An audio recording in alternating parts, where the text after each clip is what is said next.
ओम शांति। दादी के संग तो बहुत भाग्य था, जो अनेक प्रकार के अनुभव रहे, परंतु एक विशेष अनुभव आप सभी को भी यही रहा होगा कि जब दादी को देखते थे तो किसकी याद आती थी? बाबा की ही याद आती थी। और एक बार जब दादी लंदन में आई थी तो दादी ने बड़े प्यार से हम सबको कहा कि जब मैं आप लोगों से मिलती हूँ, आप मुझे नहीं देखते हो, आप बाबा को ही देखते हो। और मुझे भी बड़ी खुशी होती है कि आप मुझे नहीं देखते, बाबा को ही देखते। कहने का मतलब दादी की इतनी नम्रता, जो दादी अपने को गायब कर लेती थी। जैसे उस दिन साकार मुरली में सुना कि क्या ब्रह्मा बाबा खुद मंथन करके सेवा नहीं करते? बाबा को तो बहुत अनुभव है, बाबा भी कई बातें बता रहे हैं, परंतु बाबा सदा यही कहते थे, मुझे नहीं देखो, बाबा को ही देखो। इसी तरह से दादी खास ये हमें अंडरलाइन करके बताती थी, भले मुझे न देखो, बाबा को ही देखो। तो मुझे लगता है कि अव्यक्त बाप दादा का रथ होते, खुद का तो पुरुषार्थ वो तो हम देखते ही थे। दादी की डिसिप्लिन, दादी की धारणाएं, दादी का मीठापन, दादी बिल्कुल किसी बात में रिएक्ट नहीं करती थी।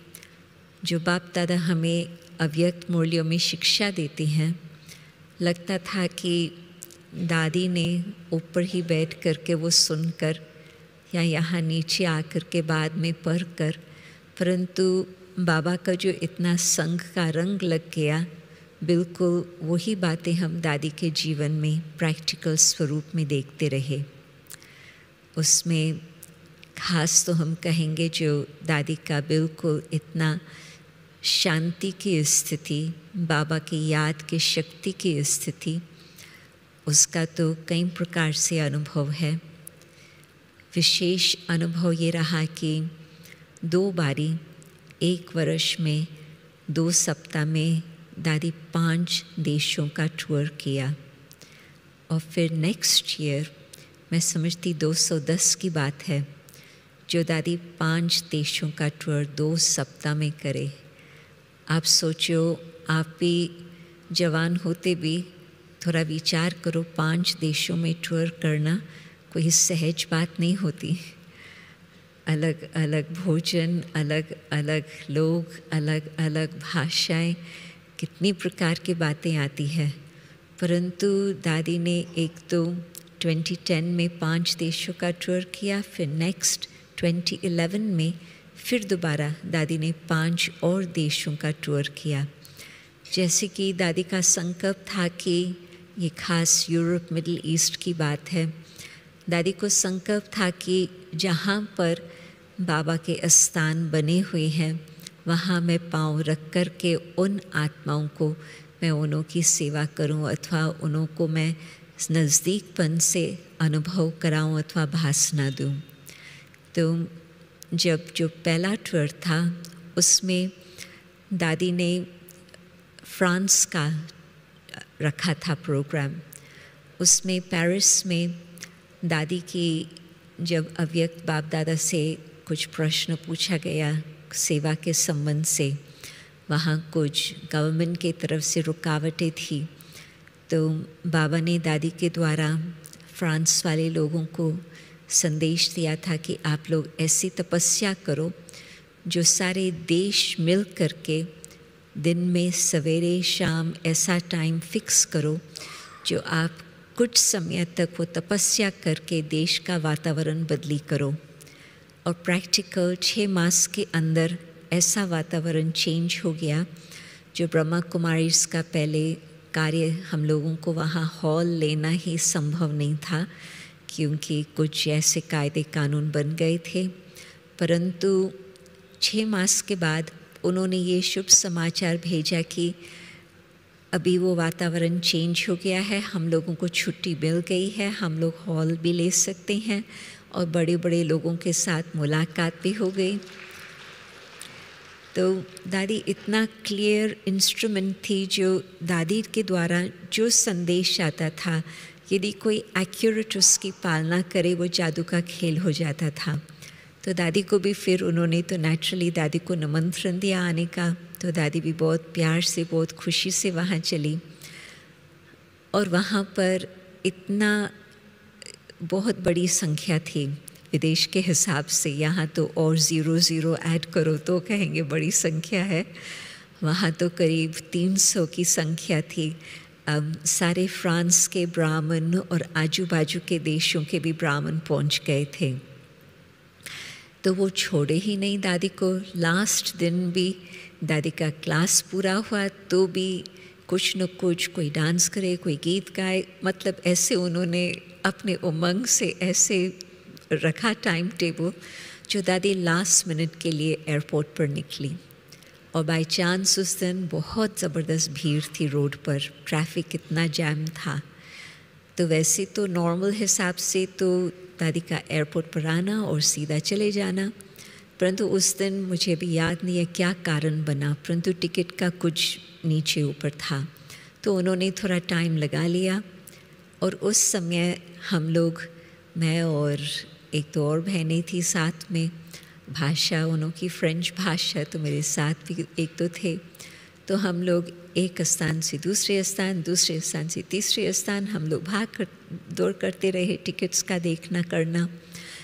और मैं बीच बीच में फिर दादी के पास चक्कर लगाती थी, तो मैंने देखा कि दादी बहुत प्यार से, सारा ग्रुप पट पर बैठा था वहाँ एयरपोर्ट पर ही, और दादी दृष्टि दे रही है, थोड़े थोड़े शब्दों में उनको इंग्लिश में बोल भी रही है, बाबा की बातें कुछ सुना रही है, तो वो भी मौज कर रहे थे, दादी भी बड़े प्यार से उनको बहला रही थी।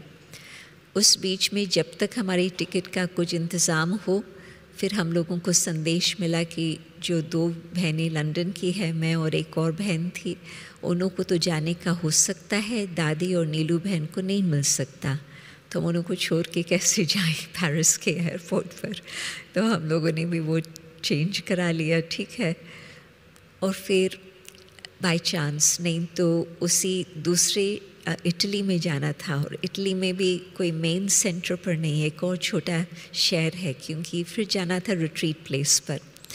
तो वहाँ पर जो फ़्लाइट थी उसके बाद मैंने सोचा शायद दूसरे दिन ही फ़्लाइट होंगी, परंतु प्रकृति जीत दादी, तो 1.5 घंटे के बाद दूसरी फ़्लाइट थी। तो बिल्कुल आराम से वो हम पकड़ सकते थे, एयरपोर्ट पर तो बैठे ही थे। तो फिर मैंने देखा कि वो जो टाइम बीता दादी का एयरपोर्ट पर, दादी के चेहरे पर 1 सेकंड भी कुछ फ़र्क आए बिल्कुल ही नहीं। नहीं तो बीच बीच में कोई सोच सकता है, बताओ क्या हो रहा है, क्यों नहीं जा रहे हैं, बताओ तो सही। तो हम बीच में चक्कर लगाती रही और थोड़ा थोड़ा बताती रही, परंतु दादी के चेहरे पर कुछ फ़र्क नहीं आया। दादी मुस्कुराते, शांत स्वरूप।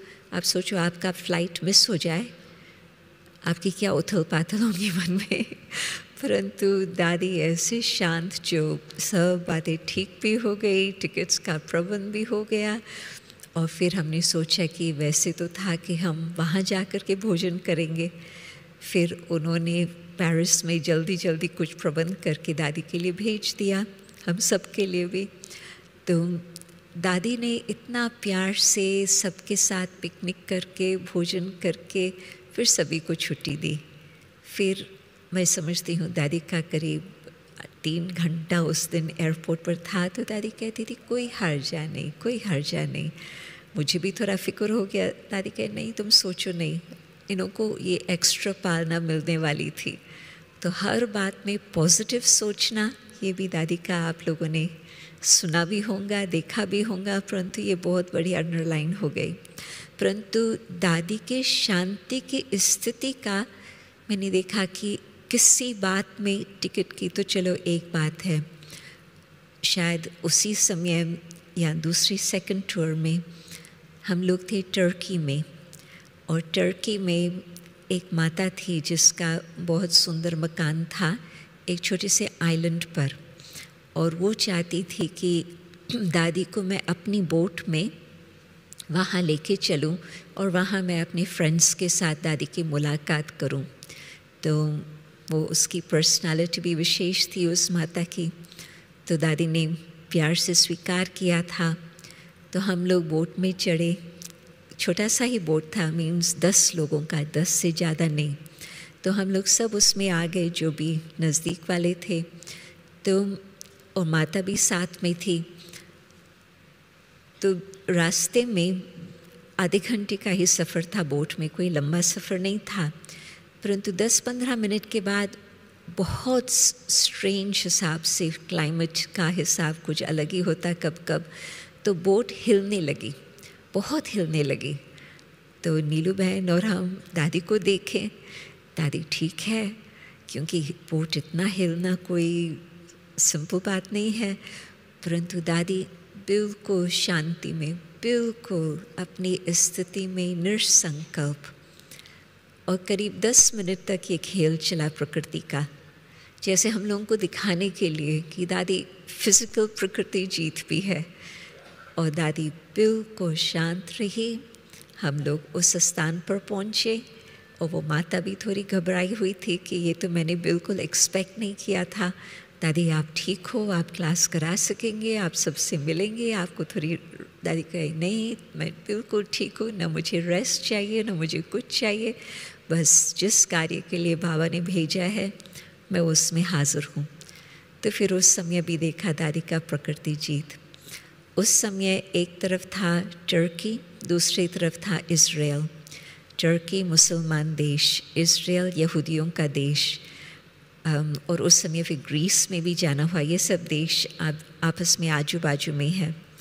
तो ग्रीस फिर क्रिश्चियन देश, तो एक एक स्थान का भी बिल्कुल कल्चर अलग, रिलीजन अलग, न सिर्फ भाषा अलग, रिलीजन अलग। परंतु दादी ने एक एक स्थान में ऐसे सबको भाषणा दी जो उनको बाबा के और नज़दीक लेके आई। परंतु यहाँ टर्की में, इज़राइल में जेरूसलम, वहाँ का पॉलिटिकल कैपिटल तो टेल अवीव, परंतु जेरूसलम है रिलीजियस कैपिटल, और वो 3 धर्मों का स्थान है, यहूदी, ये क्रिश्चियन धर्म और साथ साथ मुसलमान धर्म। उन तीनों के यादगार स्थल वहाँ बने हुए हैं, कटे कटे 1 ही माइल के अंदर। तो वहाँ पर टेंशन भी बहुत रहती है धर्मों के कारण अलग अलग। तो वहाँ पर एक संगठन बनाया था, एक इंटरफेथ ऑर्गेनाइजेशन, और जो हमारे लोग वो फ्रेंड्स हैं, उन्हों का जो मुख्य है वो यहाँ आबू में भी होके गए हैं अपनी वाइफ के साथ। तो उस समय तो दादी जानकी से पहले मिले थे, फिर अभी दादी गुलजार का प्रोग्राम उन्होंने खुद ही बना करके रखा। तो सभा में भी 3 धर्म वाले इकट्ठे बैठे थे, मुसलमान भी थे और 2 यहूदी और क्रिश्चियन भी थे, सब मुख्य धर्म वाले। तो दादी ने अपना प्रवचन किया शांति के ऊपर, और न सिर्फ भाषण था परंतु लोगों को वो फीलिंग भी आ रही थी शांति की। तो वातावरण बहुत ही शक्तिशाली था। और फिर किसी ने प्रश्न पूछा, उसने कोई उस भावना से नहीं पूछा कि मैं इंटरोगेशन करूं, परंतु जैसे कि उसके मन में वो एक बात चल रही थी, उस हिसाब से उसने प्रश्न पूछा। और दादी को पॉलिटिकल सिचुएशन की तो कोई लौकिक हिसाब से ज़्यादा जानकारी नहीं थी। ये पता था कि 3 धर्म वाले हैं, परंतु ज़्यादा तो दादी क्या बैठ के पॉलिटिकल बातें सुनेंगी, और ना हम लोगों ने ज़्यादा डिटेल में सुनाया था। परंतु प्रश्न था, ओसामा बिन लादेन, आप नाम तो जानते हैं, तो उसके बारे में था कि उस आत्मा के लिए हम क्या सोचें, क्योंकि एक तरफ वो कहता है ये मैं भगवान के नाम पर कर रहा हूँ, और दूसरी तरफ इतनी दुर्घटनाएं हो रही है उसके कारण, तो हमको क्या सोचना चाहिए। तो दादी ने बड़ा प्यार से, थोड़ा शांति से विचार किया। बाबा की याद में विचार तो और कोई पॉलिटिकल हिसाब से नहीं, परंतु बाबा की याद के ही दादी उस स्थिति में फिर उसको उत्तर दिया कि हम ये नहीं सोचते हैं कि वो क्या कर रहा है और क्या उसका नतीजा है। हम ये सोचते हैं कि हर आत्मा को परमात्मा के शांति के किरणें मिले, ताकि हर आत्मा को पता चले मुझे अब क्या करना चाहिए। सारी सभा शांत हो गई। तो दादी और दादी का बाबा के साथ संबंध इतना घनिष्ठ, इतना गहरा, जो दादी जैसे ब्रिजमोहन भाई साहब कह रहे थे कि बाबा बोल रही हैं या दादी बोल रही है, मालूम नहीं पड़ता था। तो बिल्कुल बाबा की टचिंग कहें या बाबा की उस समय हाज़री कहें, नहीं तो हम लोगों से कोई प्रश्न इस तरह से पूछे, और स्पेशली उस सिचुएशन में भारत में आपसे ये प्रश्न पूछे, आप अपनी बुद्धि से कुछ भी जवाब दो, परंतु उस सिचुएशन में जहाँ पर 3 धर्म इकट्ठे हैं, और दादी फिर जन्म तो हिंदू धर्म में हुआ था, उनको ब्राह्मण धर्म का तो मालूम ही नहीं, परंतु वो भी कहेंगे चौथा धर्म उस बीच में। तो बाबा का जो कनेक्शन था दादी के साथ, बिल्कुल बाबा दादी को टच करते थे और उस अनुसार दादी उत्तर दे पाती थी। तो मैं देखती हूँ कि जिन्होंने उस समय ये भाग्य स्वीकार किया, उन देशों में जहाँ जहाँ दादी का पाँव पड़ा, हर देश की अपनी कहानी है। लास्ट में मैं तो ये कहेंगी कि जब दादी लंदन में आती थी, जो साइलेंस का अनुभव सभी को कराती थी, वो साइलेंस के वाइब्रेशंस हर आत्मा को उड़ा लेते थे। बड़ी बड़ी सभाएं होती थी, चाहे ऑक्सफोर्ड में 1500 की सभा कई बार होती थी, वहाँ पर भी दादी की हाज़री और दादी का जो स्थिति थी वो ही बहुत सेवा करती थी। कहानियाँ तो बहुत है, परंतु समय भी दौड़ता जा रहा है, तो मैं अब बस यही कहेंगी कि न केवल हम ऊपर उड़ के चलें दादी के पास, परंतु साथ साथ जैसे मैंने पिछले साल भी देखा, दादी जानकी का जाना और सेवा और कदम आगे बढ़ा, भारत में भी चाहे विदेश में भी। और अभी दादी गुलजार का भी अव्यक्त होना, और मुझे मालूम है ये भी जादू का खेल है, जिसमें और भी हम देखेंगे कि सेवा कैसे बढ़ती है। परंतु बाबा हम ब्राह्मणों का भी आह्वान कर रहे हैं कि हम भी जल्दी जल्दी उड़ के पहुँचें। ओम शांति।